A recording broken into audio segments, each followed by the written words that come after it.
তাহলে তো তুই হেরে গেলি আর ও জিতে গেল। আমি জিততে চাই না, আর জিতবো বা কার জন্য?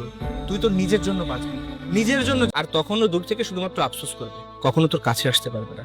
আর তোর এই সংগ্রামের পথে আমি সবসময় তোর সাথে আছি।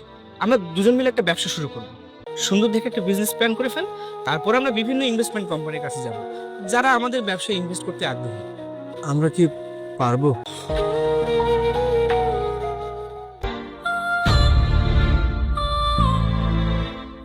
বন্ধু, রাজি হয়নি তো কি হয়েছে? দেখ, ওদের কাছে যতই টাকা থাকুক, আমরা তো ওদের কাছে অপরিচিত, আমাদের তাহলে কি করে বিশ্বাস করবে? আর তাছাড়া আমাদেরও হয়তো বোঝানোতে ঘাটতি, ইন্ডাস্ট্রিতে অ্যাপয়েন্টমেন্ট নেওয়া, ওদের সাথে দেখা করতে হবে। চল।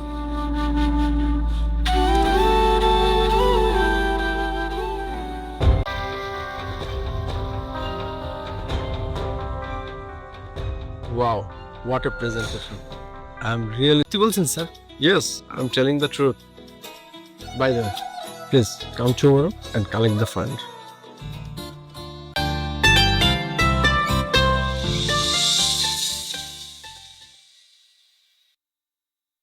আমি তো কিছু থেকে 3 লক্ষ টাকাতেও কিনতে চাইবে না, কিন্তু এই গাড়িটা 10 গুণ বেশি টাকা দিয়ে প্রায় 40 লক্ষ টাকা দিয়ে কে কিনবে? হ্যাঁ বন্ধু, তো আর তুমিই বলো, এই গাড়িটা যদি সে নাই নিবে তাহলে কি 1 লক্ষ টাকা অ্যাডভান্স করতো? 40 লক্ষ টাকা দিয়ে গাড়িটা নিবে? নিশ্চয়ই পাগল। হ্যাঁ,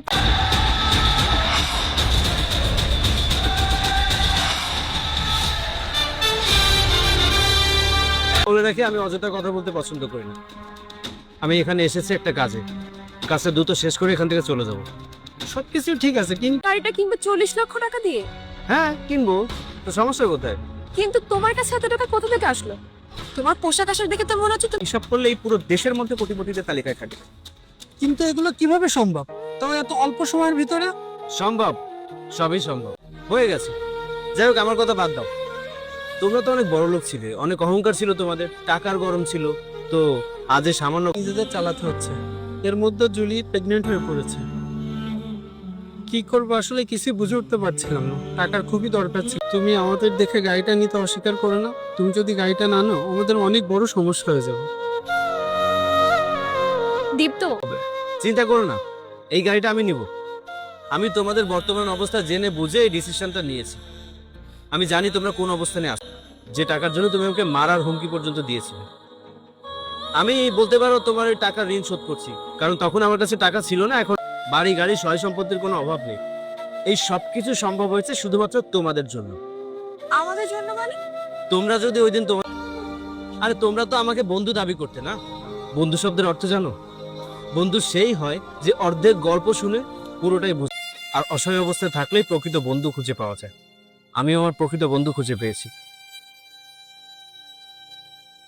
যে মনে থাকে সে কপালে থাকে না। যাই হোক, এত পুরোনো কথা বলে নিজের কষ্ট আর বাড়াতে চাই না। তোমার অনাগত একটা কথা সবাই মনে রাখবে, ডোন্ট জাজ এ বুক বাই ইটস কভার। মানে পোশাক দেখে কাউকে বিচার করো না। Excuse me.